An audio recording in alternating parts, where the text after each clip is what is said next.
Hello everyone, my name is Dylan and welcome to a brand new video.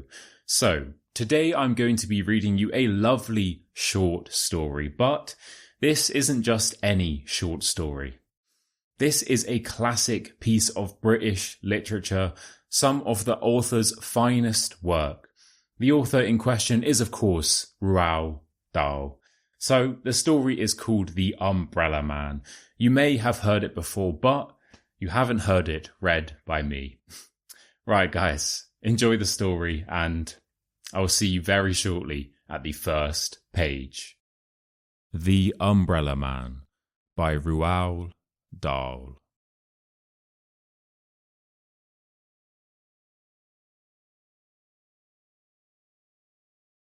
I'm going to tell you about a funny thing that happened to my mother and me yesterday evening.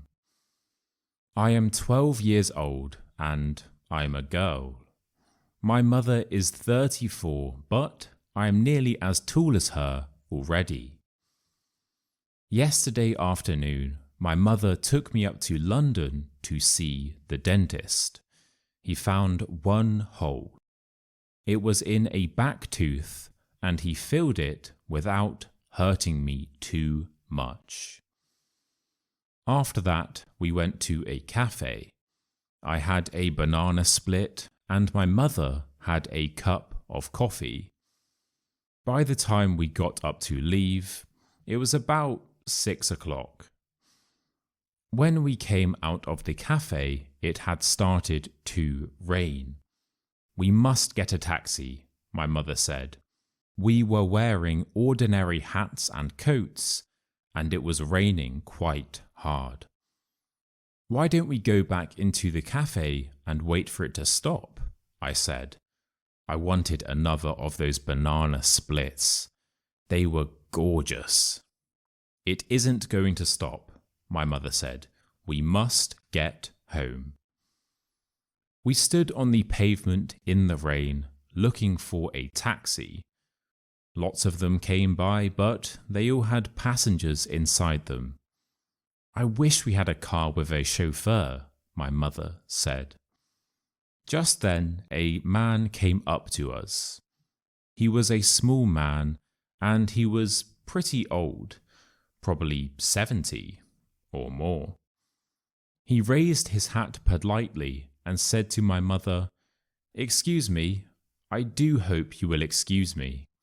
He had a fine white mustache and bushy white eyebrows and a wrinkly pink face.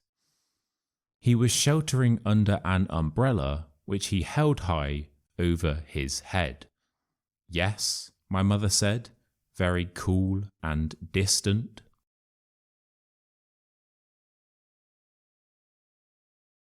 I wonder if I could ask a small favour of you, he said. It is only a very small favour. I saw my mother looking at him suspiciously. She is a suspicious person, my mother. She is especially suspicious of two things: strange men and boiled eggs. When she cuts off the top of a boiled egg, she pokes around inside it with her spoon, as though expecting to find a mouse or something. With strange men, she had a golden rule which says, "The nicer the man seems to be, the more suspicious you must become." This little old man was particularly nice. He was polite, he was well spoken, he was well dressed. He was a real gentleman. The reason I knew he was a gentleman was because of his shoes. You can always spot a gentleman by the shoes he wears, was another of my mother's favourite sayings. This man had beautiful brown shoes. The truth of the matter is, the little man was saying, I've got myself into a bit of a scrape. I need some help. Not much, I assure you. It's almost nothing, in fact. But I do need it. You see, madam, old people like me often become terribly forgetful. My mother's chin was up, and she was staring down at him along the full length of her nose. It was a fearsome thing, this frosty nose stare of my mother's. Most people go to pieces completely when she gives it to them. I once saw my own headmistress begin to stammer and simper like an idiot when my mother gave her a real foul frosty noser. But the little man on the pavement with the umbrella over his head didn't bat an eyelid.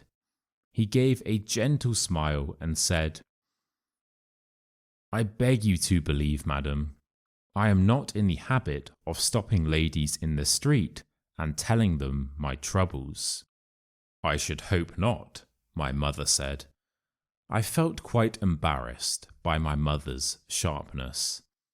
I wanted to say to her, "Oh, mummy, for heaven's sake, he's a very, very old man, and sweet and polite, and he's in some sort of trouble, so don't be so beastly to him." But I didn't say anything. The little man shifted his umbrella from one hand to the other. "I've never forgotten it before," he said. "You've never forgotten what?" my mother asked sternly. "My wallet," he said. "I must have left it in my other jacket. Isn't that the silliest thing to do?" "Are you asking me to give you money?" my mother said. "Oh, goodness gracious me, not!" he cried. "Heaven forbid I should ever do that." "Then what are you asking?" my mother said. "Do hurry up, we're getting soaked to the skin here." "I know you are," he said, "and that is why I'm offering you this umbrella of mine to protect you, and to keep forever if only what?" my mother said. "If only you would give me in return £1 for my taxi fare just to get me home."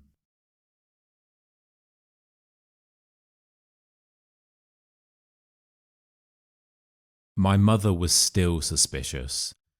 "If you had no money in the first place," she said, "then how did you get here?"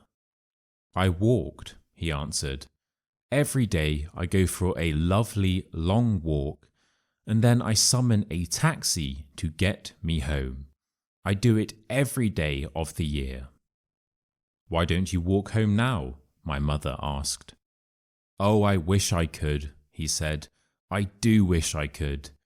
But I don't think I could manage it on these silly old legs of mine. I've gone too far already." My mother stood there, chewing her lower lip. She was beginning to melt a bit. I could see that. And the idea of getting an umbrella to shelter under must have tempted her a good deal. "It's a lovely umbrella," the little man said. "So I've noticed," my mother said. "It's silk," he said. "I can see that." "Then why don't you take it, madam?" he said. "It cost me over £20, I promise you. But now it's of no importance, so long as I can get home and rest these old legs of mine." I saw my mother's hand feeling for the clasp of her purse. She saw me watching her. I was giving her one of my own frosty-nosed looks this time, and she knew exactly what I was telling her. "Now listen, mummy," I was telling her. "You simply mustn't take advantage of a tired old man in this way. It's a rotten thing to do." My mother paused and looked back at me. Then she said to the little man, "I don't think it's quite right that I should take an umbrella from you worth £20. I think I'd better just give you the taxi fare and be done with it." "No, no, no," he cried. "It's out of the question. I wouldn't dream of it. Not in a million years. I would never accept money from you like that. Take the umbrella, dear lady, and keep the rain off your shoulders." My mother gave me a triumphant sideways look. "There you are," she was telling me. "You're wrong. He wants me to have it." She fished into her purse and took out a £1 note. She held it out to the little man. He took it and handed her the umbrella.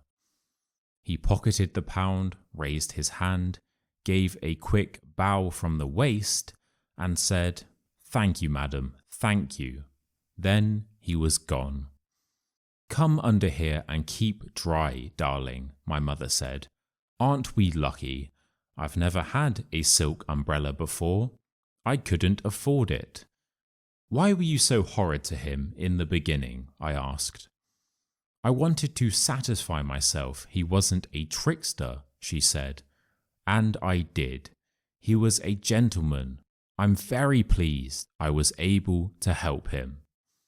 "Yes, mummy," I said. "A real gentleman," she went on. "Wealthy too. Otherwise, he wouldn't have had a silk umbrella. I shouldn't be surprised if he isn't a titled person. Sir Harry Goldsworthy, or something like that." "Yes, mummy." "This will be a very good lesson to you," she went on. "Never rush things. Always take your time when you are summing someone up. Then you'll never make mistakes." "There he goes," I said. "Look." "Where?" "Over there. He's crossing the street." "Goodness, mummy, what a hurry he's in." We watched the little man as he dodged nimbly in and out of the traffic. When he reached the other side of the street, he turned left, walking very fast. "He doesn't look very tired to me. Does he to you, mummy?" My mother didn't answer. "He doesn't look as though he's trying to get a taxi either," I said. My mother was standing very still and stiff, staring across the street at the little man.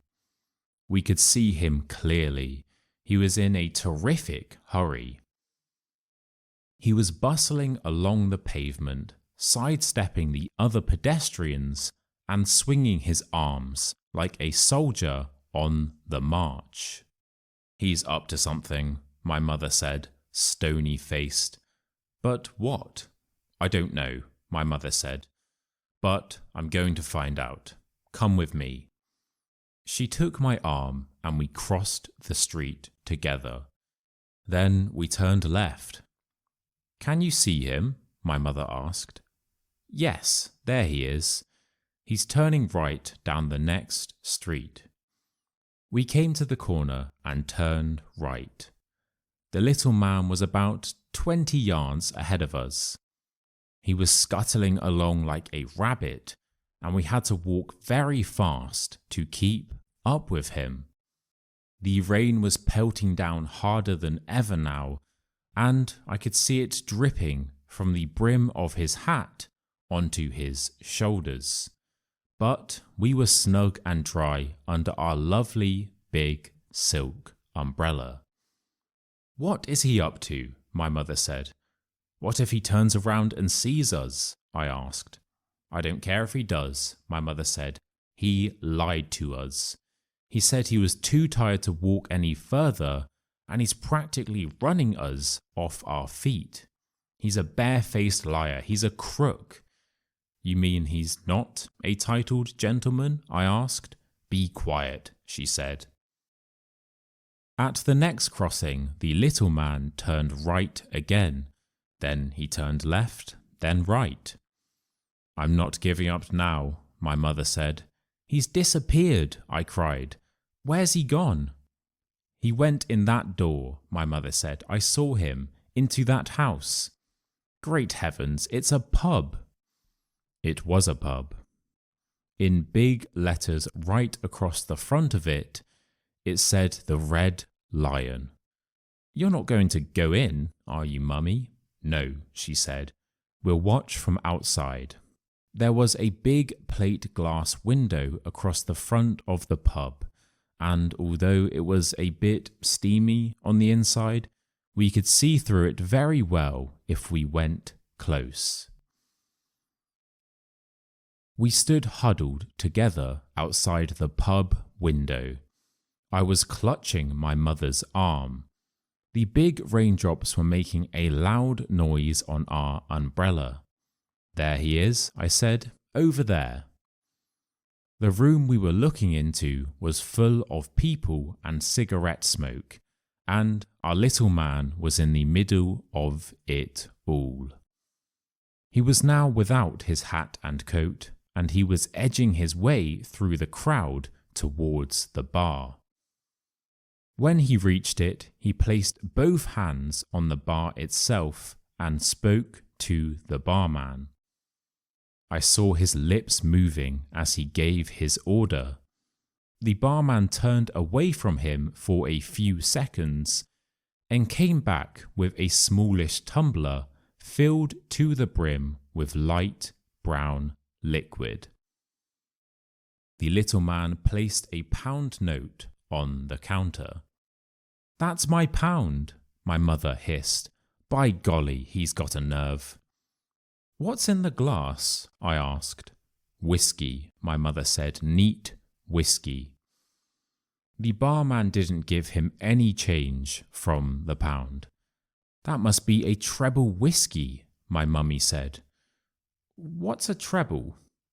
3 times the normal measure, she answered. The little man picked up the glass and put it to his lips. He tilted it gently, then he tilted it higher, and very soon all the whiskey had disappeared down his throat in one long pour. That's a jolly expensive drink, I said. It's ridiculous, my mummy said. Fancy paying £1 for something to swallow in one go. It cost him more than £1, I said. It cost him a £20 silk umbrella. So it did, my mother said. He must be mad. The little man was standing by the bar with the empty glass in his hand. He was smiling now, and a sort of golden glow of pleasure was spreading over his round, pink face. I saw his tongue come out to lick the white moustache as though searching for one last drop of the precious whiskey. Slowly, he turned away from the bar and edged his way back through the crowd to where his hat and coat were hanging. He put on his hat, he put on his coat. Then, in a manner so superbly cool and casual that you hardly noticed anything at all, he lifted from the coat rack one of the many wet umbrellas hanging there, and off he went. Did you see that? My mother shrieked. Did you see what he did? Shh, I whispered. He's coming out. We lowered our umbrella to hide our faces and out from under it. Out he came, but he never looked in our direction.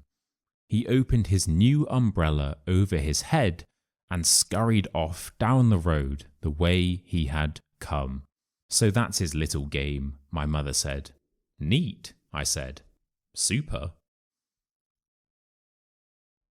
We followed him back to the main street where we had first met him, and we watched him as he proceeded, with no trouble at all, to exchange his new umbrella for another pound note.